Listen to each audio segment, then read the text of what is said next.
Janasena party, Telugu Desam party, BJP పార్టీల ఉమ్మడి అభ్యర్థి అయినటువంటి శ్రీ కందికుంట వెంకటప్రసాద్ గారిని అత్యధిక మెజార్టీతో గెలిపించాలని శ్రీమతి కందికుంట యశోదమ్మ గారు ఈరోజు కదిరి పట్టణంలో 21వ వార్డు ఎన్నికల ప్రచారం ప్రారంభించడం జరిగింది. ఇంటింటి ప్రచారంలో ఎక్కడ చూసినా కందికుంట వెంకటప్రసాద్ గారు చేసినటువంటి సేవా కార్యక్రమాల గురించి, ఆయన మంచితనం గురించి ప్రతి ఒక్కరూ చెప్తున్నారు.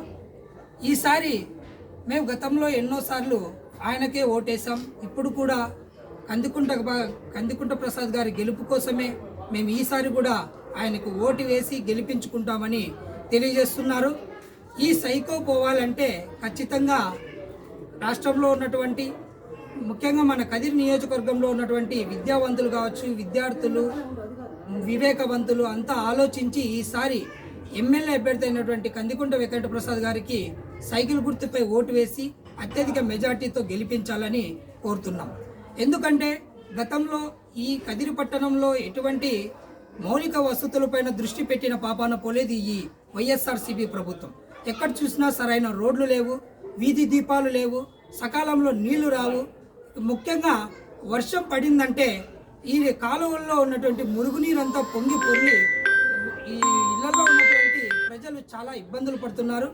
వాటి మీదే ప్రధానంగా దృష్టి పెట్టి మన కందికుంట వెంకటప్రసాద్ అన్న గారు కదిరి అభివృద్ధి కోసం మొట్టమొదటిగా ఈ అండర్ డ్రైనేజీ వ్యవస్థను తీసుకొని వచ్చి కదిరి పట్టణాన్ని అభివృద్ధి చేస్తారని, ఈసారి కదిరి నియోజకవర్గంలో ఉన్నటువంటి ప్రతి ఒక్కరూ సైకిల్ గుర్తుకే ఓటు వేస్తాం, మిమ్మల్ని గెలిపించుకుంటామని ప్రతి ఒక్కరూ తెలియజేస్తున్నారు.